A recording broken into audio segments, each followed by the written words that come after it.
welcome to a College Football Saturday Live right here on College Football Today on SportsGrid. He is the mastermind of the college football pigskin. That is Joe Lisi. He is OK Dubs. That is Kevin Walsh. And I am Ben Stevens. It is week number 4 of the 2024 college football season. And a theme for this Saturday, conference openers across the country. It's new debuts in a new league for many of those brand name programs that you know the most. And there's 4 ranked versus ranked top 25 tilts on this week 4 slate, but only 3 on Saturday, Joe. It got started last night on a Friday night in Lincoln, Nebraska. Number 24 Illinois goes into Lincoln and upsets number 22 Nebraska as an 8.5-point underdog, winning outright in overtime 31-24. We had 3 games last night featuring FBS programs. It was a great start to week 4 with 3 games on Friday. Unbelievable action last night. I mean, that San Jose State and Washington State kept me up till about 2 a.m. in the morning in regards to that battle. John Mateer and the Cougars pull it out. They don't get the cover, but unbelievable in terms of still being and remaining undefeated. And how about Stanford stepping up in their first ACC game, right? They get the victory as a 9.5-point dog against Syracuse. Kyle McCord kept in check. I mean, if that's what it's going to be today, Kev, I mean, these 2 games at 3:30 and 4 o'clock, Oak State and Utah and Michigan and USC, buckle up, baby. Let's rope in the Thursday game, unfortunately, App State, who I thought could get into an outright bid. San Jose State, who last night lost by 2 in double overtime, is the only underdog who has not won outright so far this week in the college football slate.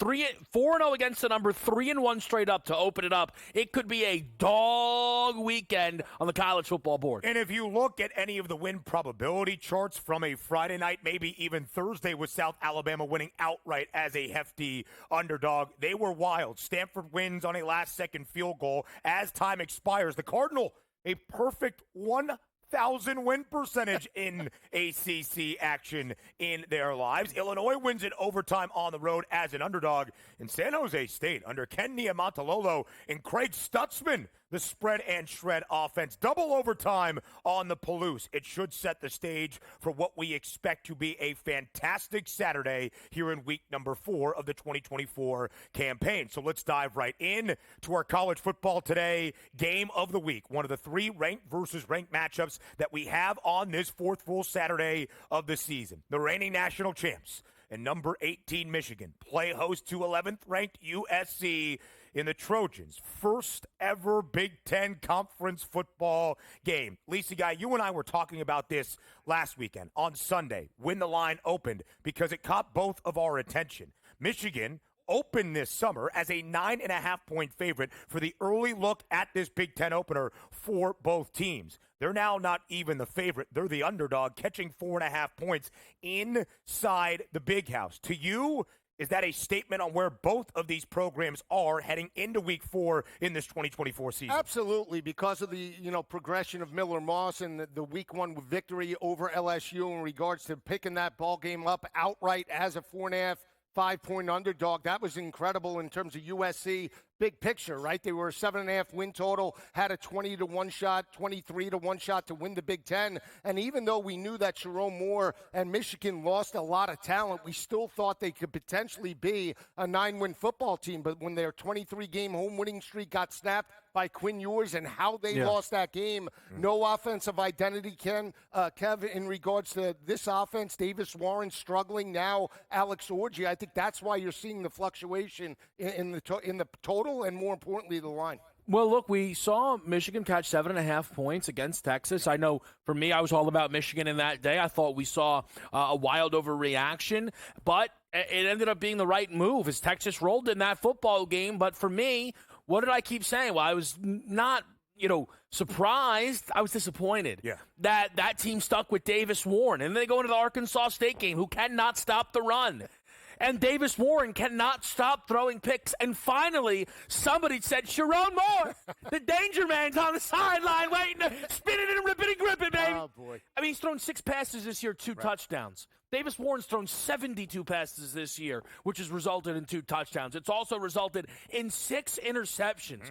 Look, I'm not saying erase the first 3 games for Michigan, but I'm saying erase the first 3 games for Michigan. They finally put in the appropriate quarterback. Look, I don't know what they were seeing in practice. I'm not going to pretend that There must have been something that earned Davis Warren that starting job, but there was nothing that earned Davis Warren the length of time he was allowed to quarterback the Michigan Wolverines. Alex Orji steps in. We know he's dynamic as a runner. In the game against Fresno, he had 5 carries that went for 32 yards. Again, he has 6 pass attempts with multiple touchdown passes. I'm on Alex Orji to throw a touchdown pass here today at -110.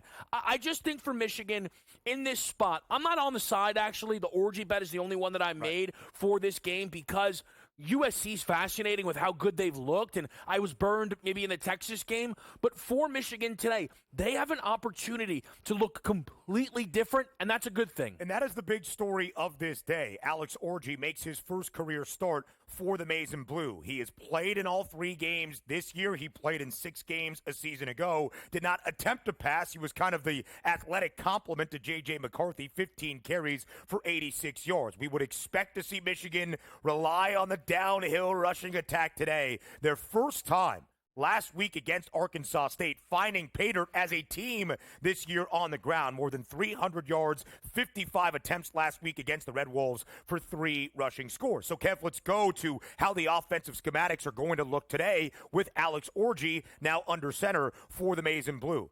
You were on USC entering this year. Yep. Joe also had the Trojans in his college football playoff. My hesitation was the defensive side of the ball. So far through 2 games with new DC, Danton Lynn, they have looked great. USC, the bye in week number 3, but week 2, a shutout against Utah State. The first shutout the Trojans have pitched since 2011. How big of a test, though, is this for the SC defense today? I mean, look, it's a different type of test, and that's why, again, they needed to make that quarterback change, because if they were going to step out onto that field with Davis Warren and try to throw the football, they're not going to be as effective as LSU. And while Nuss and Garrett, and those LSU Tigers were able to move the ball, you're not going to, again, do it as effectively for Michigan. But let's just stop there with USC. And again, I think part of the reason I'm not on the side today is a lot of respect for the Trojans. I think they've been, if I were ranking them today, the second best team in the Big Ten, with Ohio State getting the nod as a top spot. And that shutout over Utah State, there's 2 big takeaways there. First of all, USC shut someone out, which, I mean, How? Whoa, hey now, all right? We've been waiting to see something like that for a while, and not with USC, but Lincoln Riley specifically. For sure. But I know we could it's Utah State. The same exact football team the following week puts up 21 on Utah. It does not mean USC is a better defense than Utah, but it means you cannot hand-wave that shutout performance, Joe. USC is giving off major national title contender vibes, although it's only 2 weeks. Yeah, they are, and they're only allowing 100 rushing yards per game. If they can contain Orji and Donovan Edwards and Mullings, force Michigan into long third down situations, I think they win this matchup. The biggest thing, too, is that they have the better quarterback, at least heading into this matchup, in terms of the passing attack. Miller Moss, that offense are averaging 336 through the air. Moss has looked fantastic through the first couple of weeks of the regular season, completing 72% of his passes. Here's the concern, right? They had 6 months to prepare for LSU, and LSU's rushing attack really didn't get going until last week against South Carolina with Caden Dorm, right? So they had 6 months to basically prepare. Now this is a short week, and I think Michigan goes back to basics and says, you know what? We're going to run it until you stop us. You think you have a good front 7. Let's see. This is Big Ten football. Well, USC has had the bye week to prepare for this road trip to the Big House in their first ever Big Ten football game against Big Ten competition. Under Lincoln Riley as a favorite, 9-13 against the spread in his first 2 years. They're 2-0 ATS this year, outright as an underdog against LSU in Las Vegas, an easy cover against Utah State. This is just the second time that Michigan has been an underdog at home since the start of 2022, and both have come in the last 3 weeks against Texas and today against USC. A Big 12 battle up next.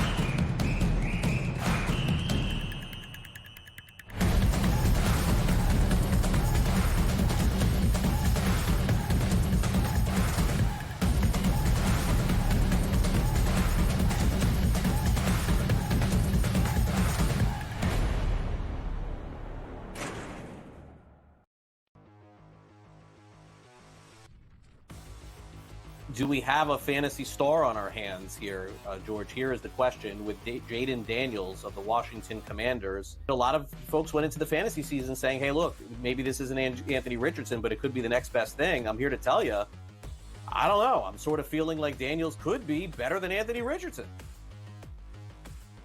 I don't know if I'm going to go there yet, all right, but I think he's in the conversation, yeah. What did we hear at draft time? A lot of people wanted a quarterback who could move, right? You don't want the guy who's going to take 5-7 steps and throw the football anymore because you want that additional rushing yards.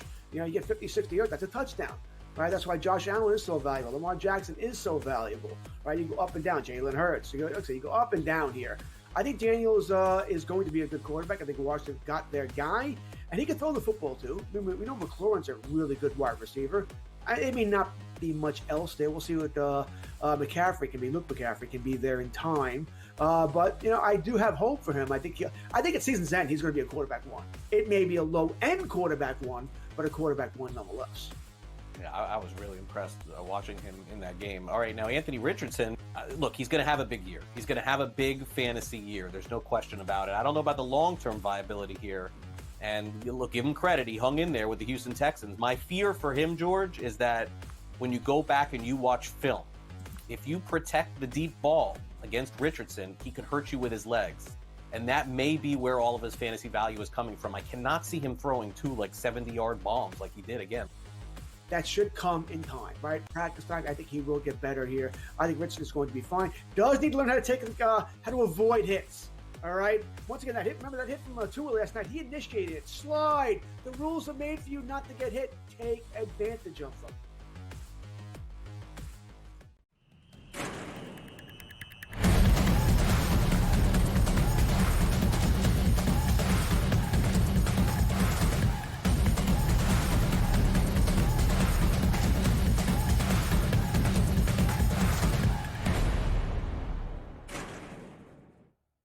New frontiers on this Week 4 Saturday of the 2024 college football season. USC in its first ever Big Ten football game. Oklahoma now enters the SEC. A top 15 tilt tonight under the lights in Norman as 15th ranked OU hosts number 6 Tennessee. Both teams unbeaten, but nobody's been better covering spreads than the Volunteers. Kev, we've seen a little bit of movement in this number as well. At points this week, it was north of a touchdown as we enter Game Day Saturday live right here on College Football Today. It's under that TD number, 6.5 in favor of the Vols. I said nobody better than Tennessee covering numbers this year. One of 4 FBS programs in the first 3 weeks that was booked as a favorite in all 3 games and covered the number in all 3 as a favorite, and nobody by more than Tennessee. An average cover margin of 27.2 points per game. They are overwhelming even the high odds expectation. Does that continue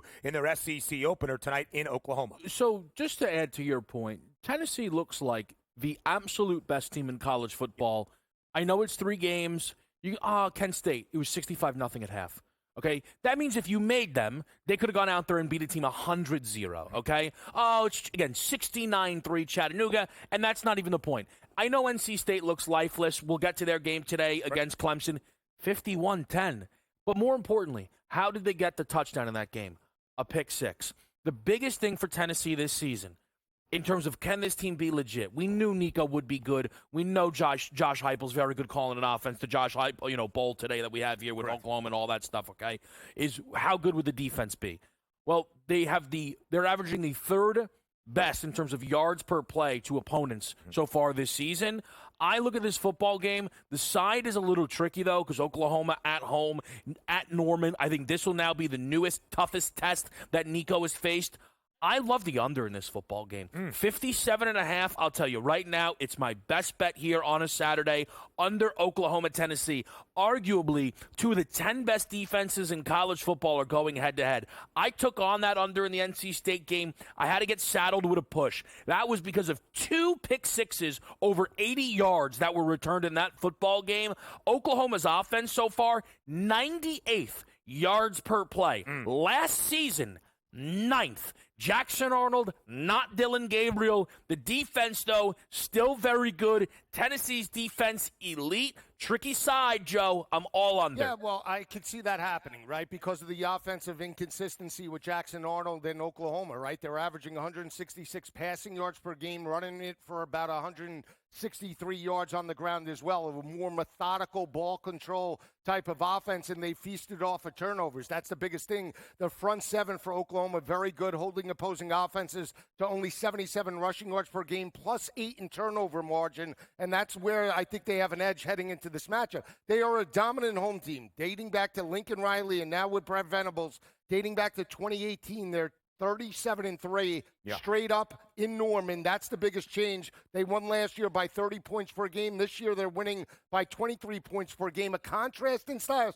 I lean to Oklahoma here because it is a true road game for Nico, right? That game in Charlotte, even though they dominated, it was on a neutral field. First SEC game, I think turnovers will play into effect. Give me Oklahoma in the upset. And that quarterback comparison is going to be huge today. Two guys in the class of 2023 that were both highly touted and highly recruited. Nico Iamaleava has been much better for the Vols in his first full year as a starter than Jackson Arnold, who we'll get to in just a moment. But I do want to give some context to seeing Tennessee as a 6.5-point road favorite in Oklahoma.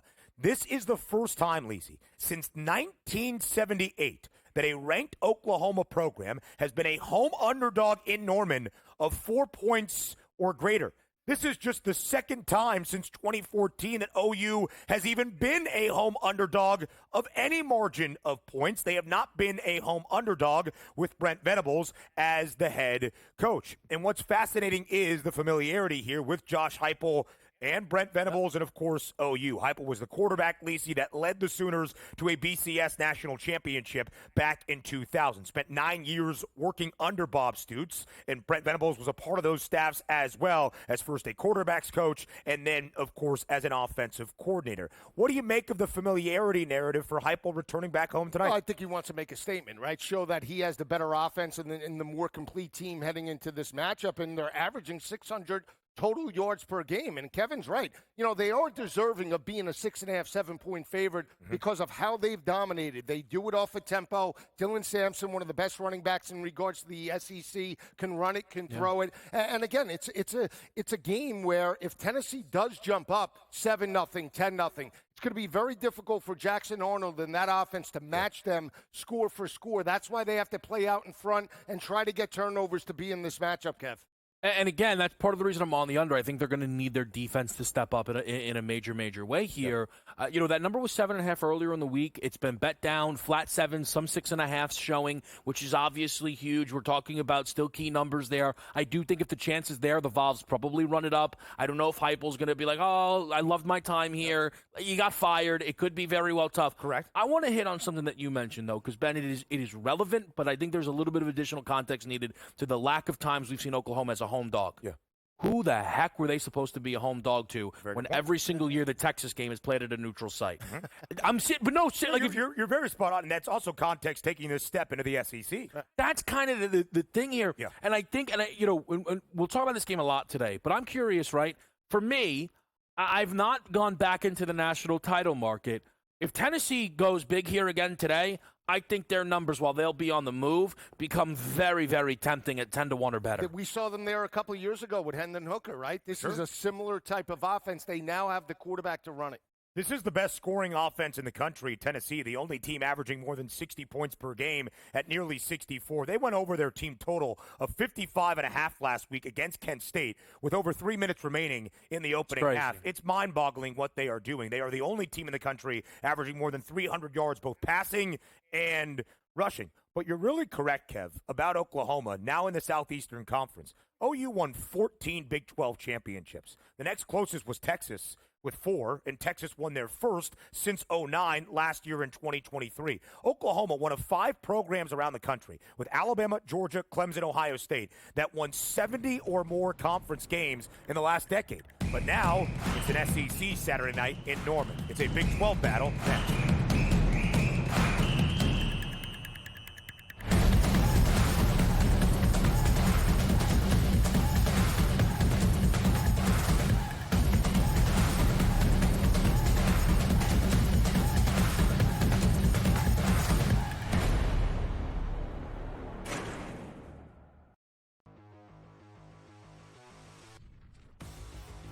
Do we have a fantasy star on our hands here, George? Here is the question with Jaden Daniels of the Washington Commanders. A lot of folks went into the fantasy season saying, hey, look, maybe this isn't Anthony Richardson, but it could be the next best thing. I'm here to tell you, I don't know. I'm sort of feeling like Daniels could be better than Anthony Richardson.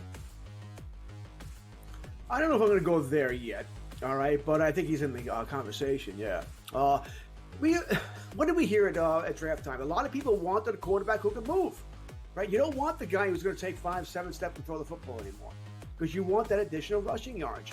You know, you get 50, 60 yards, that's a touchdown, right? That's why Josh Allen is so valuable. Lamar Jackson is so valuable, right? You go up and down. Jalen Hurts. You go up and down here. I think Daniels is going to be a good quarterback. I think Washington got their guy, and he can throw the football too. We know McLaurin's a really good wide receiver. It may not be much else there. We'll see what McCaffrey can be. Luke McCaffrey can be there in time.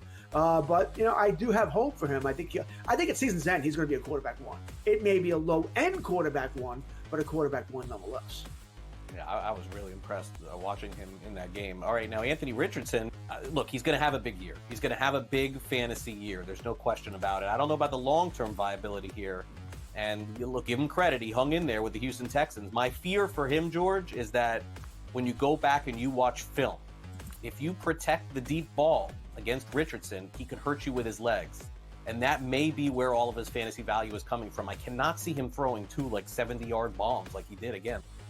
That should come in time, right? Practice time. I think he will get better here. I think Richardson's going to be fine. Does need to learn how to avoid hits. All right. Once again, that hit. Remember that hit from Tua last night? He initiated it. Slide. The rules are made for you not to get hit. Take advantage of them.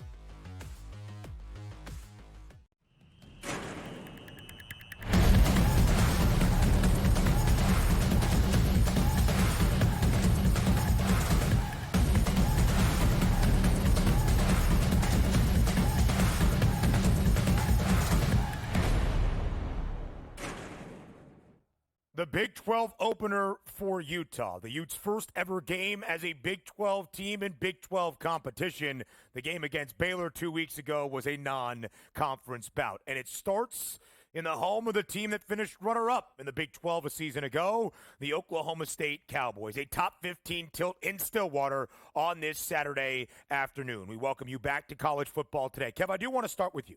Yes. Because right now we see Utah as a 1.5 favorite. Minimal road favorite, albeit in its first ever Big 12 football game. This line has gone berserk all week long. It opened with Oklahoma State as a 2.5-point home favorite. Early in the week, Utah became the favorite as we await the status of Cam Rising for this matchup. Will he play? Will he not? It then worked back to the Pokes as a favorite, maybe an indication that Rising would not be able to go.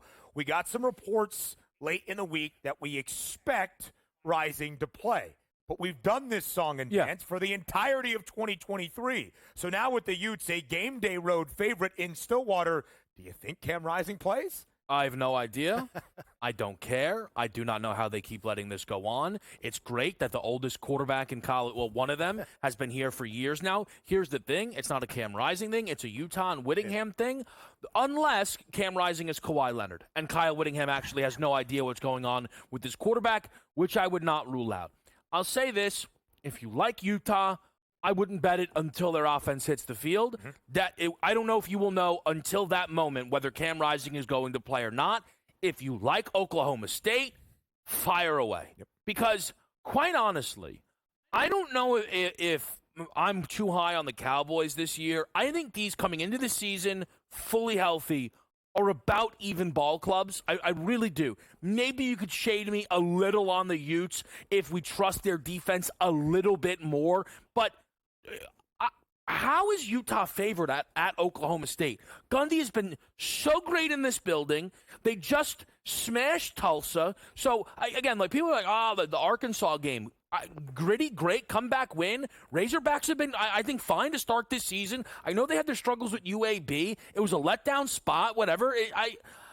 I do not understand the world where a healthy Cam Rising is a field goal favorite in Stillwater. I think it's the physicality aspect, right? You know, Utah's looked at as the more physical team potentially in terms of this matchup, the way they won the Pac-12 a couple of years ago. They did it with Cam Rising in the rushing attack, and the defense typically travels well. Now, to Kevin's point, I will say the numbers do suggest that, Oklahoma State deserves to be favored. Since 2021, straight up, Oklahoma State is 21-2 in Stillwater. On the flip side, since 2018 under Kyle Whittingham, Utah just a 500 road team, 20-20 overall. Again, how do you think this game is going to play out? To me, I've said it from the start of the year till now. The reason why I'm not sold on Oklahoma State is twofold. I don't believe in their defense. I don't think it's as dominant as it was with Jim Knowles. And I'm not sold on Alan Bowman. I think he's turnover prone in terms of big matchups. Had a great performance last week with 5 touchdowns and really led that effort. We haven't seen Ollie Gordon take over in back-to-back weeks. He's been under his rushing total. And again, whether Cam Rising plays or not, I'll still roll with Wilson because I believe that Bernard and that rushing attack can eat on the ground. And Oklahoma State giving up 305 in the back end in regards to the secondary. If you can run the football, play action over the top, I think they steal it. I will say this. If Isaac Wilson, Zach's younger brother, is the guy to come out of the first huddle leading Utah onto the field, Oklahoma State, even if there's not a single point or play on the board, will flip to the live favorite right then and there. Oklahoma State, to both of your points in Stillwater, 56.9% cover percentage in the 20 years that Mike Gundy has been the head coach of this program in Stillwater. It's the 6th best among FBS programs in that span. And Kyle Whittingham has also been in Salt Lake for 20 years. So veteran head coaches, Kev, to guide the way. And if Cam Rising plays, veteran quarterbacks, both in their 7th year of college football, Rising and Bowman. Cam Rising's 25, Alan Bowman's 24. That matchup, 49 total years between the two, Kev. Older than the matchup we'll see tomorrow when you guys are here on Pro Football Today, breaking down the Bears and the Colts between Caleb Williams and Anthony Richardson. Experience will matter, but it is Utah's first ever Big 12 game. Yeah, but here's the thing, right, with Alan Bowman. Listen, we all know where I am on Ollie Gordon from a Heisman angle of it. Okay, Ollie Gordon isn't the leading Heisman candidate on his own football team. Correct. It's Alan Bowman. And let's make this point with Ollie Gordon. What's been going on through the first 3 weeks of the season is absolutely mind-numbing. There are 5 running backs with 60 or more carries. 4 of them have at least 360 yards. And the other is Ollie Gordon with 216. Well, guess what his number is today? 80.5. Buy low, baby. We're back on Ollie Gordon. You tried to save him last week. He knew better than that. Life raft, brother. Send it to the moon. This guy's now got the guns out. More around college football up next.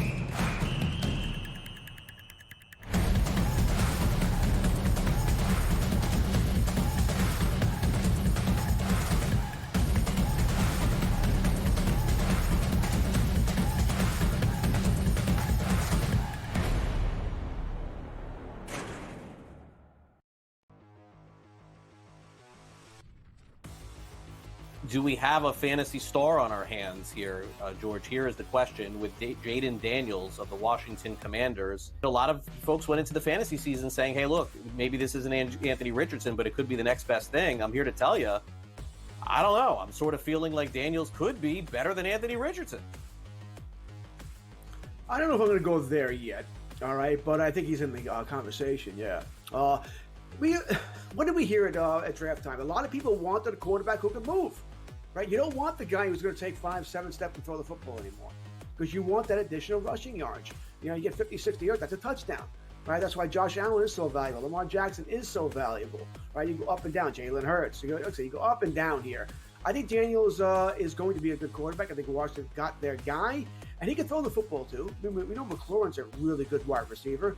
It may not be much else there. We'll see what McCaffrey can be. Luke McCaffrey can be there in time. But I do have hope for him. I think at season's end he's going to be a quarterback one. It may be a low-end quarterback one, but a quarterback one nonetheless. Yeah, I was really impressed watching him in that game. All right, now Anthony Richardson, look, he's going to have a big year. He's going to have a big fantasy year. There's no question about it. I don't know about the long-term viability here. And look, give him credit. He hung in there with the Houston Texans. My fear for him, George, is that when you go back and you watch film, if you protect the deep ball against Richardson, he could hurt you with his legs. And that may be where all of his fantasy value is coming from. I cannot see him throwing 2 70-yard bombs like he did again. That should come in time, right? Practice time. I think he will get better here. I think Richardson's going to be fine. Does need to learn how to avoid hits. All right. Once again, that hit. Remember that hit from Tua last night? He initiated it. Slide. The rules are made for you not to get hit. Take advantage of them.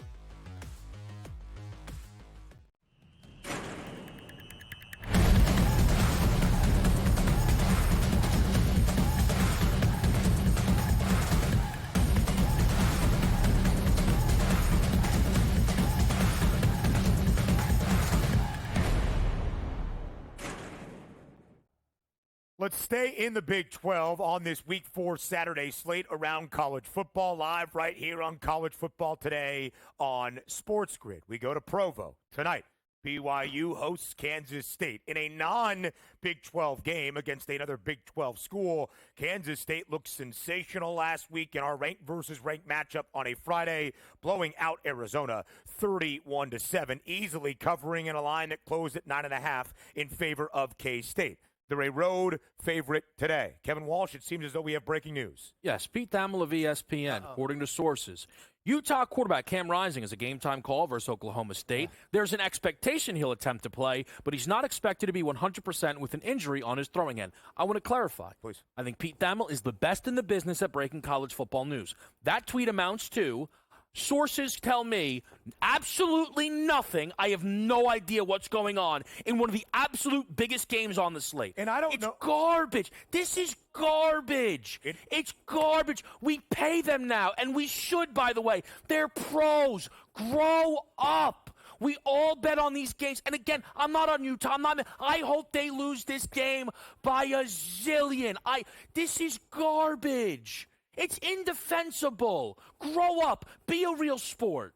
It does not make it easy from the handicapping perspective. Uncertainty is not great for breakdowns. It's not great for a preview show to get you set for Saturday, except to ask even more questions. I don't know if we said this on the airwaves last week or we just had this conversation during the commercial break, but Kyle Whittingham takes pride in the fact that Cam Rising is a game-time decision. He does not want to give the other side a competitive advantage, whatever that means. He stated last week ahead of the Utah State game, the in-state rivalry in Logan, unless it is season-ending, we do not give injury updates. It's why we have no clue if Cam Rising is actually going to play today, despite reports, until, Kev, and you're right, he leads Utah onto the field in the first huddle with the Utes on offense, and even then, we'll see what it looks like. An injury late in the opening half to his right throwing hand in their Week 2 matchup against Baylor. Elsewhere around the Big 12, a little bit more certainty. Let's go to Provo late night, Lisi guy. Kansas State,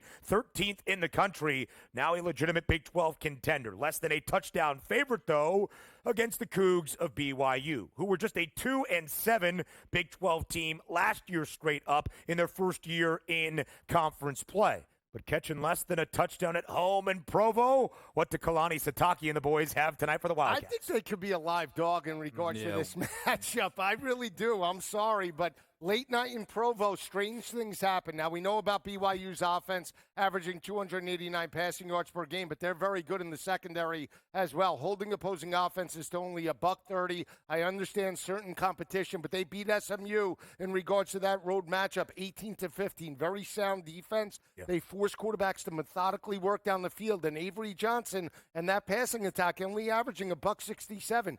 Giddens and Johnson are going to have to get after it as it relates to the rushing attack, especially on the road. I think this game goes right down to the wire. I know on paper Kansas State might be the better team, Kev, but I'm going to take the points with BYU. I do like the over, though. That is my best play out of both. I like BYU, but I think we get points aplenty in terms of this matchup. I was on K-State coming into this show, and then all of a sudden a Joe Lisi style ear-to-the-ground statement, game developed. I love Kansas State, maybe my favorite.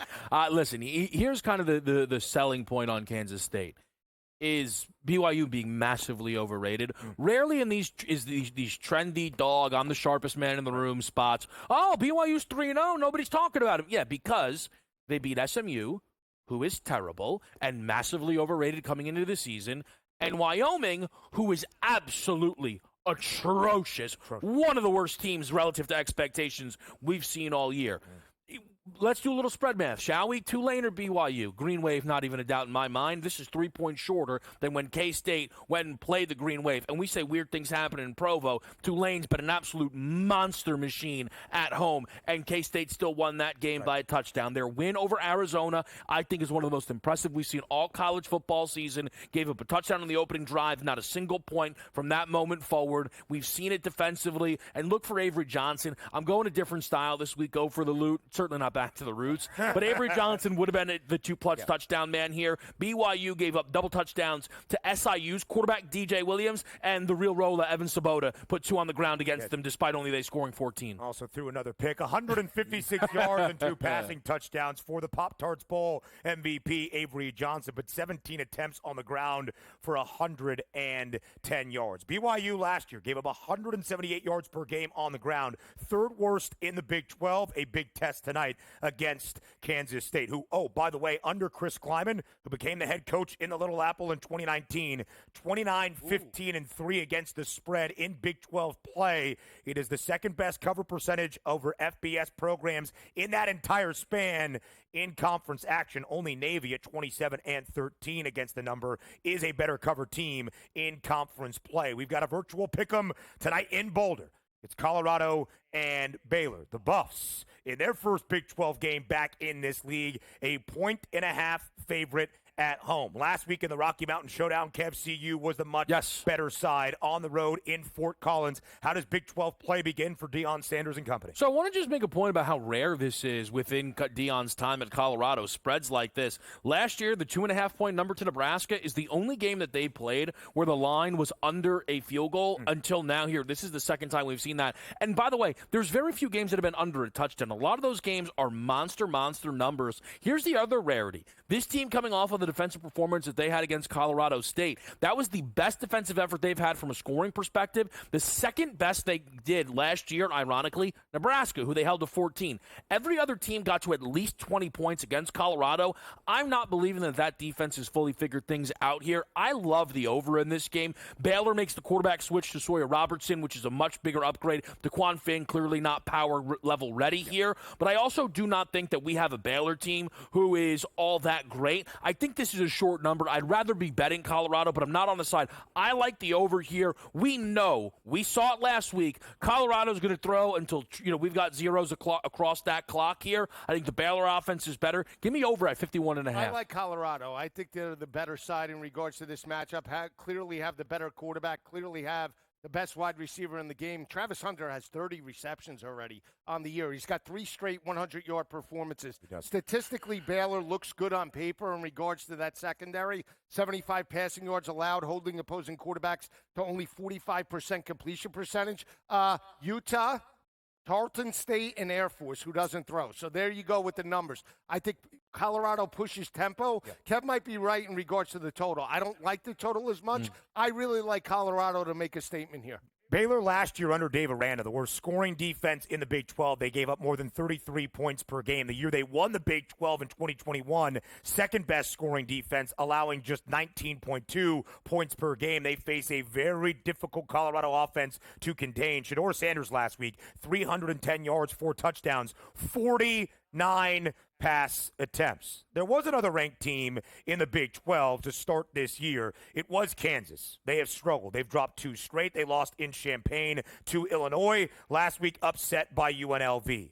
This one, also a very short spread, Lisi guy. Just 1.5 in favor of the Mountaineers in Morgantown. Last week, in the backyard brawl, West Virginia had a lead in the fourth quarter. It evaporated quickly against Pittsburgh. How do the Mountaineers and really the Jayhawks both bounce back in this football game? I think they both have to run the football. You have KU rushing for 236 on the ground, and Garrett Green in that offense for West Virginia, $192. I look at this game in terms of the defensive perspective. West Virginia allowing 280 passing yards per game, and I know Jalen Daniels and that offense have been inconsistent. 3 touchdowns, 6 interceptions, right? Yeah. But I still believe KU has the better disciplined defense heading into this matchup. They did face Illinois. That was a very close game. Give me KU laying 1.5. I like Kansas on the road here, Kev. I lean towards West Virginia in this game. I think something people need to ask themselves with Jalen Daniels is they said, oh, my gosh, look what he's been in a small sample size. Yeah. Forgetting it was a small sample size, maybe a little bit fluky. Obviously, I'm sure the Kotelnicki absence has not helped at all. Both of these teams 0-3 against the number to start off this year. To the ACC, we go up next.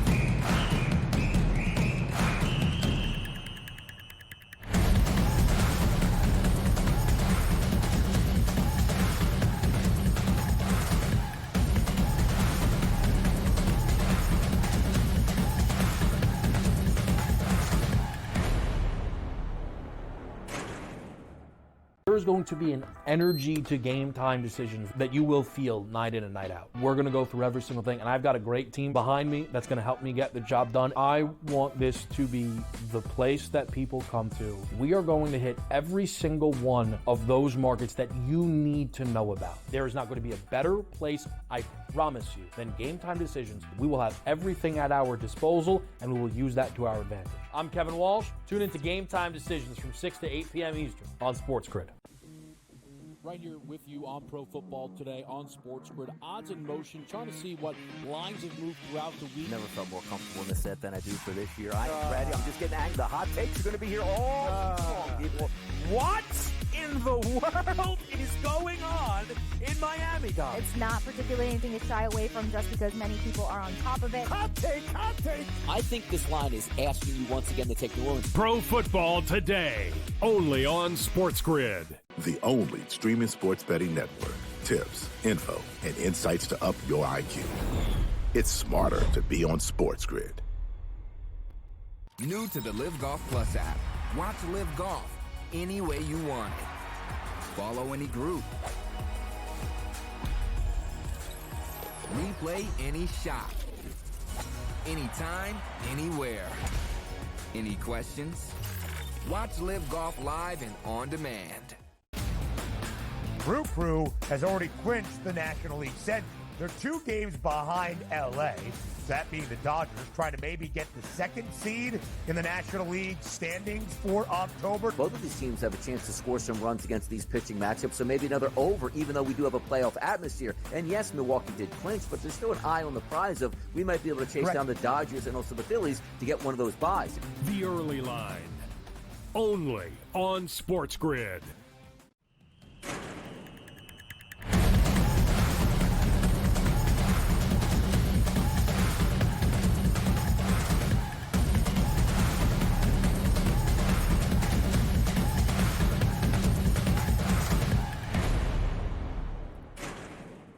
So we've talked a lot of Big 12, the SEC debut for Oklahoma, Big 10 opener for USC. Let's go to the ACC. We've got some conference action on this 4th full Saturday of the 2024 college football season in a game, frankly, Joe, that earlier in the year we were all looking at as a matchup between 2 ACC contenders. So now we have 2 teams that have both suffered a loss against a ranked foe.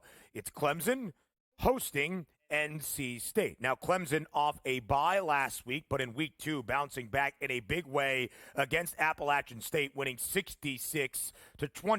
NC State has struggled so far this season. This is a series between 2 conference foes that has been tightly contested the last 3 years. You wouldn't know it from the spread. It's 18.5 in favor of the Tigers at home today in Death Valley. A small caveat, it was closer to 3 touchdowns, 20 and a hook earlier in the week. It was, and NC State has won 2 of the last 4 meetings, but both of those came in Raleigh, right? Mm-hmm. They got the victory last year, 24-17, and typically they play Clemson very tough. They have not won, Ben, in Death Valley dating back to 2002. Chuck Amato was coach, Phillip Rivers and T.A. McClendon were there. They've lost the last 4 meetings in Death Valley by an average margin of defeat of 23 points per game, and you're seeing the fluctuation in the market because C.J. Bailey takes over for injured Grayson McCall. Now, you know, the rushing attack with Jordan Waters has not been there in regards to the consistency of the offensive line. They're going to need Waters today. His number's very low, 31.5. I jumped on that.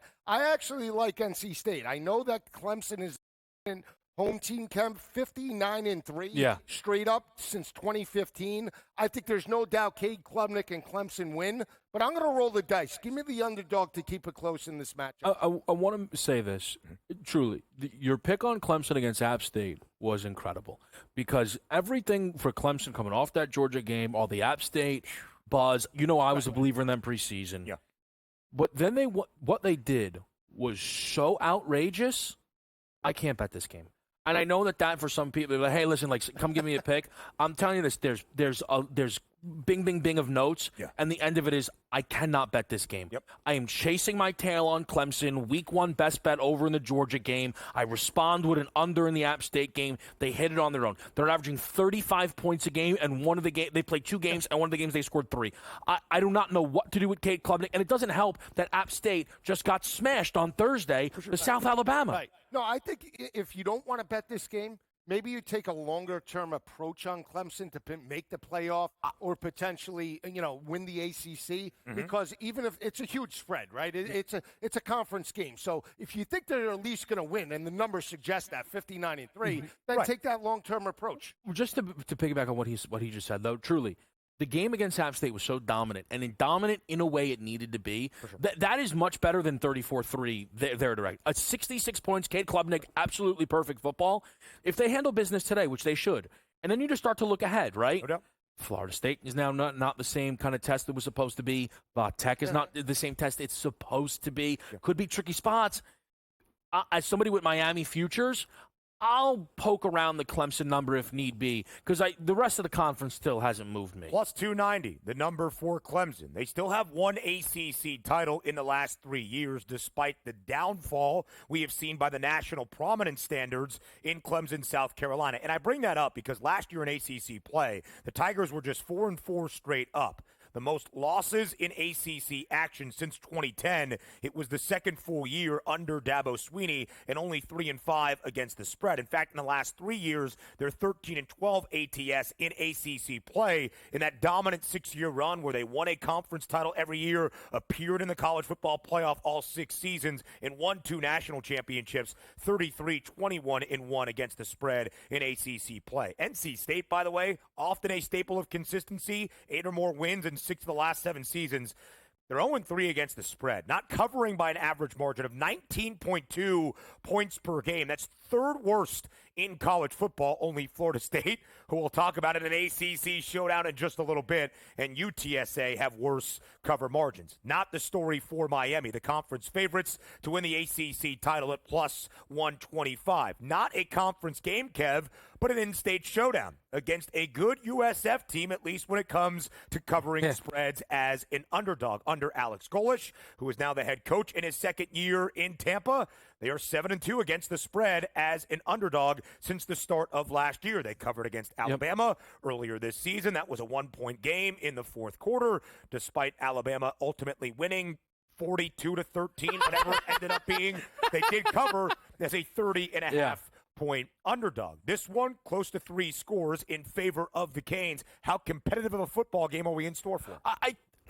It's a 17-point number. I think the side's tricky. I do think one of the important parts of this cap is figuring out what in the world happened in that fourth quarter. A 14-13 game. The fourth quarter's final score was 28-3, made it 42-16, as you said. Well, what happened was Alabama's home run hitters just started ripping off home runs, and sometimes they were kind of getting softballs pitched to them with short fields as well. I went under 65 in this game because we saw South Florida contain Bama for moments, but also Miami's defense is great. I know it's early, but it's great. South Florida cannot throw the football. I know Byron Brown is explosive on the ground. Right. Good. Tick, tick, tick, tick, tick, tick, tick, tick. I'm on under 65 here. It's a good look. They're averaging 268 rushing yards per game. Byron Brown, 5.5 yards per carry. He's going to put pressure on that Miami defense.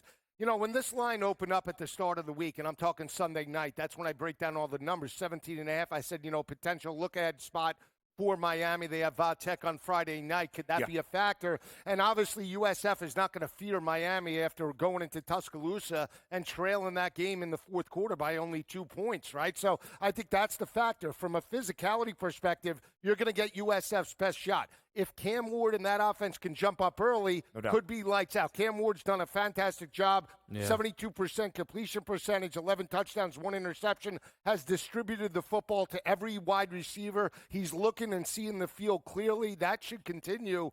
But I still like the points here with USF. A little kryptonite has crept into the market here in regards to, some mushers liking it. But you know what? I'll still take the points with USF. The algo's starting to adjust, and those wheels are spinning. Not only is Miami the ACC favorite, Cam Ward enters week 4 as the new Heisman Trophy favorite as well. 1,035 yards this year. More on CFT up next.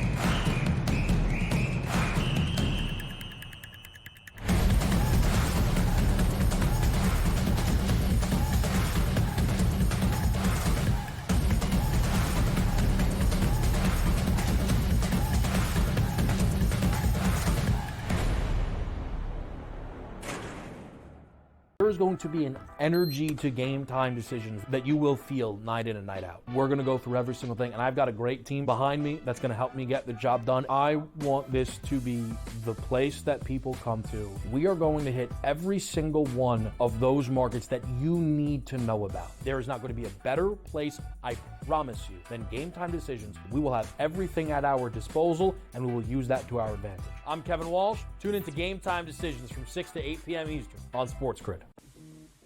Right here with you on Pro Football Today on SportsGrid. Odds in motion, trying to see what lines have moved throughout the week. Never felt more comfortable in this set than I do for this year. I am ready. I'm just getting angry. The hot takes are going to be here all long, people. What in the world is going on in Miami, Dom? It's not particularly anything to shy away from just because many people are on top of it. Hot take, hot take. I think this line is asking you once again to take New Orleans. Pro Football Today, only on SportsGrid. The only streaming sports betting network. Tips, info, and insights to up your IQ. It's smarter to be on SportsGrid. New to the Live Golf Plus app. Watch Live Golf any way you want it. Follow any group. Replay any shot. Anytime, anywhere. Any questions? Watch Live Golf live and on demand. Brew Crew has already clinched the National League Central.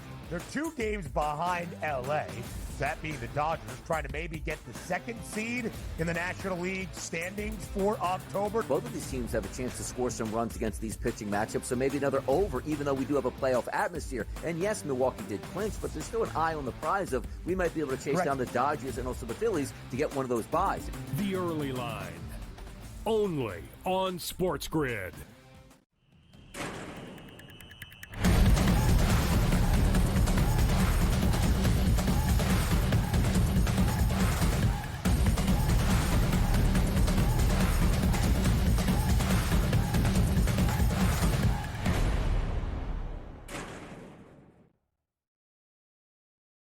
Let's keep it in the ACC here on week number 4 of this 2024 college football campaign live on College Football Today. In the ACC, as an underdog, there's not many better teams than Georgia Tech. In Louisville, who is perfect, ranked inside the top 20 of the AP poll, but only in 2 games, has its best test of the season in its conference opener. Lisi guy, a little bit of movement on this number. The people loving them bees. It's under double digits now. 9.5-point spread in favor of Louisville, who was also booked as a favorite in its first 2 games of the year and 2-0 against the spread. But we know Brent Key, during his time in Atlanta, leading Georgia Tech, as we saw on display in Dublin, great at covering numbers as an underdog. How do you break down this match? Yeah, and they're 3-1 right now. They're playing very well. I really like the way Haynes King is playing as well, completing well over 65% of his passes, 6 touchdowns, 1 interception. That is the key in regards to his development.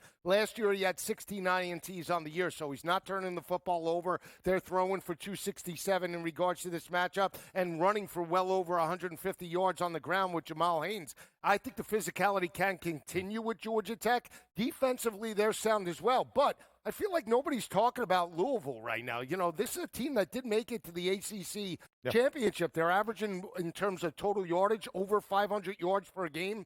This game did go down to the wire last year, week 0, neutral field, 39-34. They had to pull it out. I think Louisville does win, Kev. But I'll take the points with the Yellow Jackets. The extra weeks of games, I think, will matter here, especially with Louisville coming out of a bye week. Yeah, Rust. I'll probably lean Rust here. And to be honest with you, with Louisville, no one's talking about him.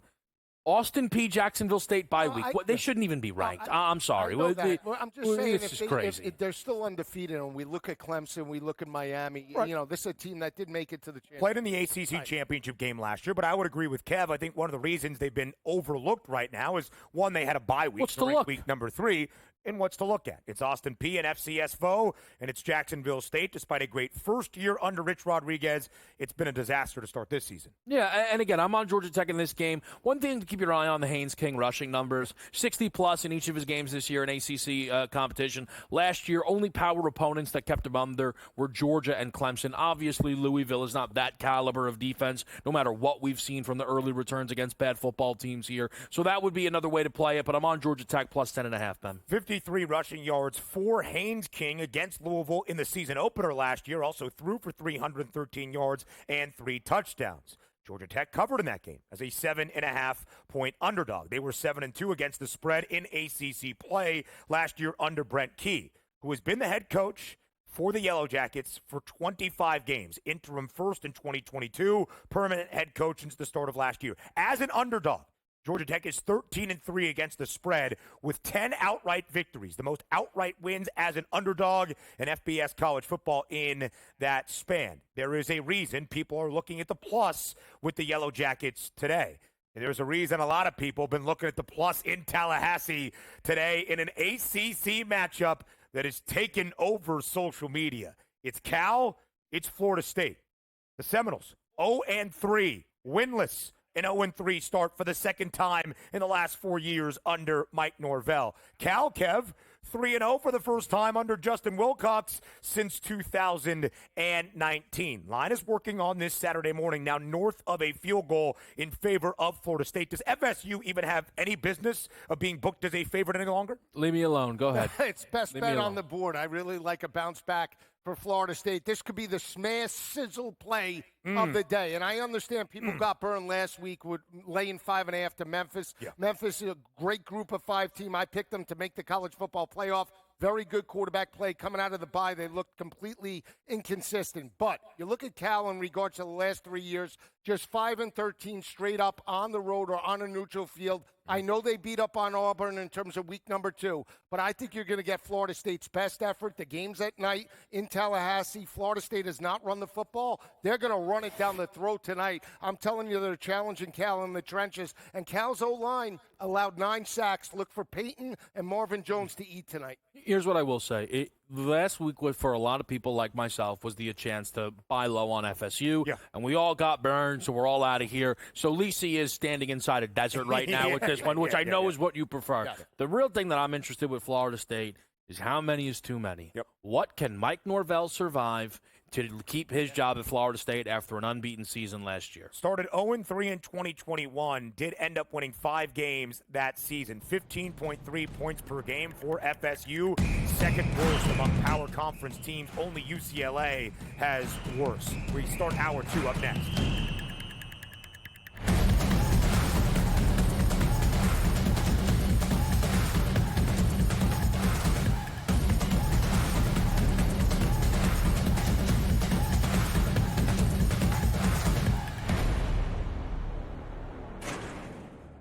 There's going to be an energy to game time decisions that you will feel night in and night out. We're going to go through every single thing, and I've got a great team behind me that's going to help me get the job done. I want this to be the place that people come to. We are going to hit every single one of those markets that you need to know about. There is not going to be a better place, I promise you, than Game Time Decisions. We will have everything at our disposal, and we will use that to our advantage. I'm Kevin Walsh. Tune into Game Time Decisions from 6 to 8 p.m. Eastern on SportsGrid.